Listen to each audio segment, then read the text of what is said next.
राधा, हम तो एक दूसरे से प्यार करते हैं ना राधा।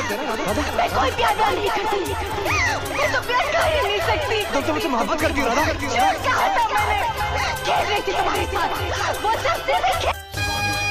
वाह रे औरत, एक ने पहचान लिया तो दूसरे को फांस लिया। Kishan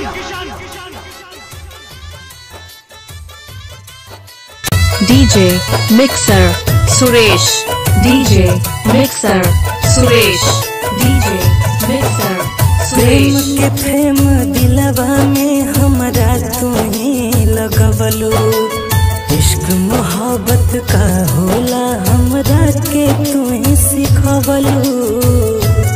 DJ name Suresh Babu. प्रेम दिलवा में हमरा तुम्हें लगवलो, इश्क मोहब्बत का होला हमरा के तुम्हें सिखवलो। जिंदगी अपन तोहरे नाम कैनी, जाए जान अब जान गईनी। कितना मैं बड़ी पहचान गईनी, जाए जान अब जान गईनी। कितना मैं बड़ी पहचान गईनी।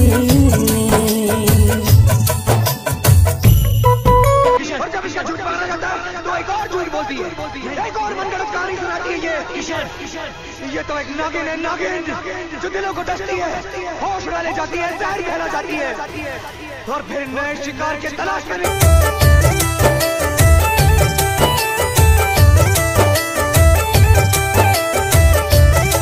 का कहीं तोहरा बिन कैसे हम जियत बनी हो, जान बस पियत बनी हो।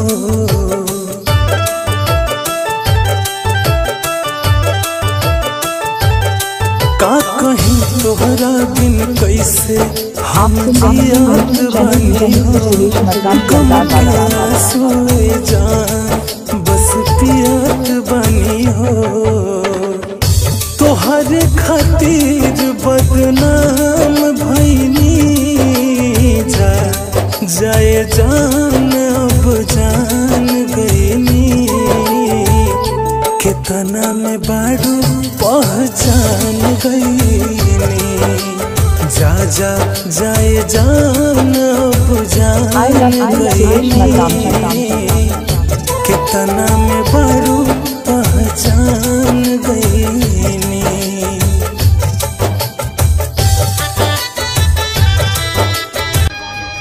वाह रे औरत, एक ने पहचान लिया तो दूसरे को फांस लिया।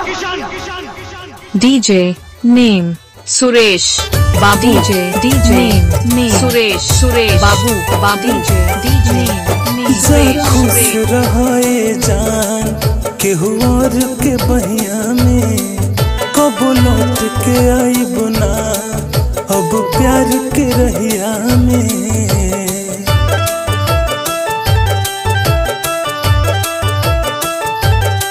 जा खुश रहे जान केहू और के बहिया में, कब लौट के आई बुना अब प्यार के रहिया में।